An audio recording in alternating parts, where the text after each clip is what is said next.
When it came to Home Alone, Warner Brothers made the biggest mistake in movie history. Home Alone turns 35 years old this month, so here's some things I bet you never knew about it. The story behind Home Alone starts in the late 1970s when filmmaker John Hughes and his wife Nancy welcomed their two children, John and James. About 10 years later, Hughes was packing for a family vacation when he got an idea. He later told Time magazine, "I was going away on vacation and making a list of everything I didn't want to forget, and I thought, well, I'd better not forget my kids. Then I thought, what if I left my 10-year-old son at home? What would he do?" He ended up writing 8 pages of notes that soon became a full screenplay. He imagined that a child would most likely be afraid of robbers, and so that became the basis of Home Alone. At that point, Hughes was already an established Hollywood hitmaker with Vacation, 16 Candles, The Breakfast Club, and Ferris Bueller on his resume. So Warner Brothers snapped up the rights to Home Alone and put the movie into development. But the studio only wanted to give it a $10 million budget. John Hughes reluctantly agreed, even though average movie budgets around that time were $30 million.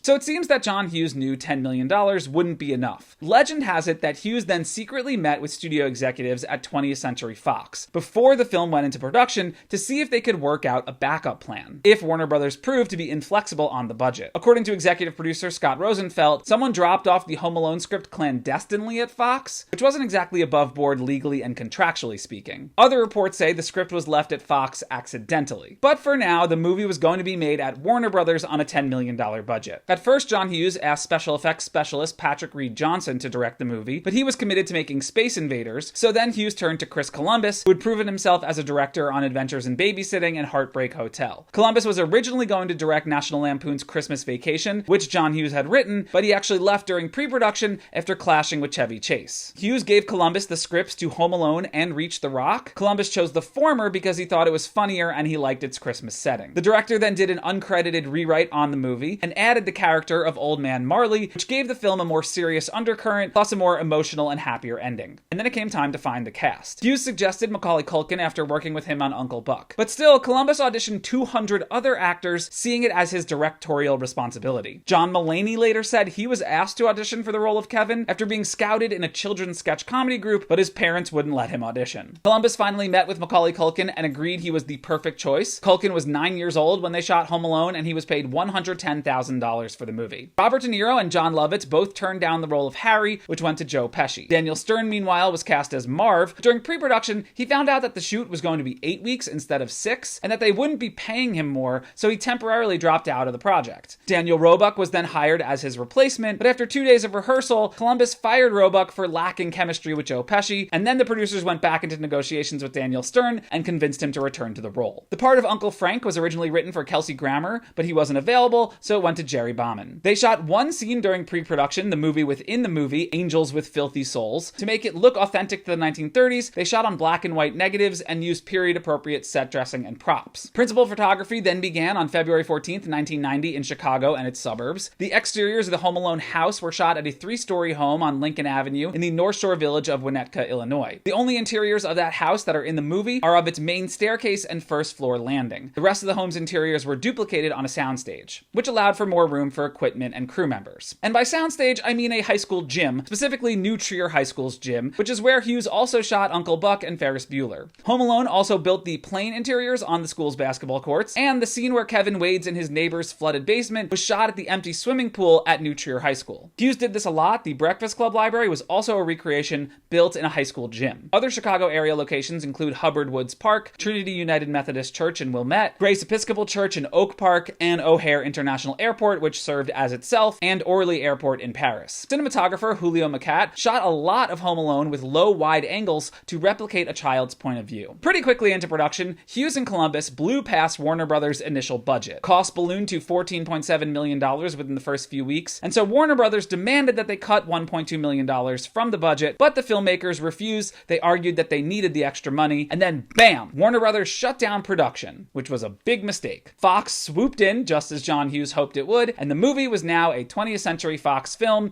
with a budget of $18 million. Filming then continued in the Chicago area. John Candy was only available for 1 day to shoot his scenes, so they jammed them into a 23-hour shooting day. He mostly did the part as a favor to John Hughes and was only paid $414 for his appearance. But to make up for it, Hughes allowed Candy to go off script, and he improvised a lot of the dialogue. DP Julio Macat, meanwhile, said Joe Pesci was harder to work with than Macaulay Culkin. Pesci didn't think the dialogue was good enough for his acting abilities, and he also didn't like the film's early call times because he couldn't play play golf beforehand. Pesci apparently complained hard enough about this that they moved start times back from 7 a.m. to 9 a.m. But then that meant that they had less time to shoot night scenes, as Culkin wasn't legally allowed to work later than 10 p.m. Joe Pesci kept his distance from Macaulay Culkin off-screen to maintain their animosity on-screen. Pesci and Stern also had a hard time curbing their foul language on set around Macaulay Culkin. Stern ended up saying shit in the movie by accident when his foot goes through the pet door. And all of the film's stunts were also a cause of tension on set. Troy Brown and Leon Delaney served as Pesci and Stern's stunt doubles. Chris Columbus later told Entertainment Weekly, "Every time the stunt guys did one of those stunts, it wasn't funny. We'd watch it and I would just pray that the guys were alive." At first, they tried to shoot the stunts with safety harnesses on the stunt performers, but then they were visible on camera, so they just did the stunts without them. Macaulay Culkin did get injured on set while rehearsing the scene where Harry tries to bite off Kevin's finger. Culkin still has a scar from the incident. Also, the tarantula that walked across Daniel Stern's face was real. Senta Moses, who played Tracy, said the family running through the airport was one of the hardest things to shoot. It's a quick scene, but it required several days of filming due to the thousands of extras who were all meticulously choreographed by the assistant director's team. Home Alone then wrapped production on May 8th, 1990, after 83 days. Columbus first hired Bruce Broughton to score the film, and his name even appeared on early posters. But then Broughton got busy with the Rescuers Down Under, so he had to leave the project. Columbus then jokingly suggested John Williams, and then he thought, what the hell, let's try getting him. He was able to contact Williams through Steven Spielberg. In case you didn't know, Columbus wrote The Goonies and Gremlins for Amblin Entertainment. And then John Williams agreed to compose Home Alone's score, leading to the legendary main theme, Somewhere in My Memory, which in case you're not aware has a full set of lyrics written by Leslie Bricusse. Fox was originally going to release Home Alone on Thanksgiving weekend 1990, but to avoid competition with Three Men and a Little Lady, it moved up the release date to mid-November. But before that, the studio held preview screenings of Home Alone at about 1,000 theaters. Those were so successful that 5% of the preview audiences returned when the movie opened for real. Home Alone opened on 1,202 screens in the US on November 16th, 1990. It did $17 million opening weekend, landing at number 1. It then expanded to over 2,000 screens and remained at number 1 for 12 consecutive weeks until early February. And then it remained in the top 10 until the end of April, and it even returned to the top 10 a couple times over the summer in 1991. It ended up making $285.8 million domestic total, making it the biggest movie of 1990 and the third highest grossing movie ever at that time, behind only Star Wars and E.T. Counting all of its international releases and re-releases, Home Alone has grossed $476 million total in theaters, which is more than 26 times its budget, which means it's still among the top 10 most successful comedies of all time. And while the numbers are hazy, if you adjust for inflation, it's likely the second biggest comedy ever behind Barbie. Home Alone ended up selling more than 11 million copies on home video, generating $150 million more for Fox. But with all that said, Home Alone received mixed reviews from critics. And still today, just 66% of the 115 reviews assessed by Rotten Tomatoes are positive. Roger Ebert, for example, gave it 2.5 out of 4 stars, finding the plot to be too implausible. Home Alone faced minor accusations of plagiarism as well. In 1989, French director René Menzor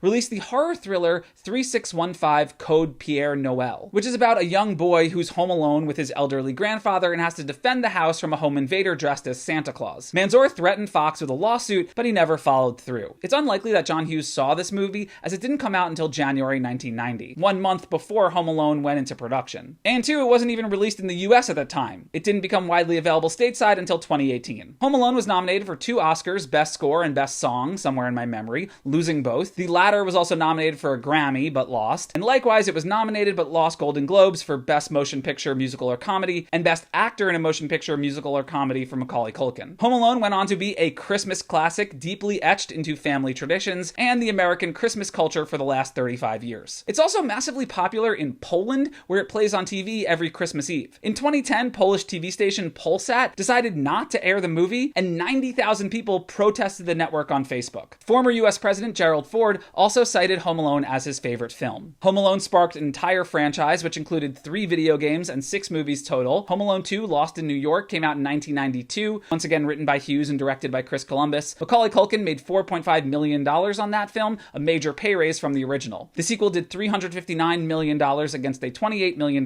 budget. Then you got Home Alone 3 in theaters in 1997, which was written by John Hughes but featured all new characters. It was less successful, doing $79 million against a $32 million budget. There were then 2 straight-to-TV spin-off films in 2002 and 2012. Over the years, there were talks of doing a 3rd film with Kevin and his son, and in 2018, Ryan Reynolds was attached to produce Stoned Alone, an R-rated adult take on Home Alone, but it never came to be. Eventually, Disney made Home Sweet Home Alone in 2021, which went straight to Disney+.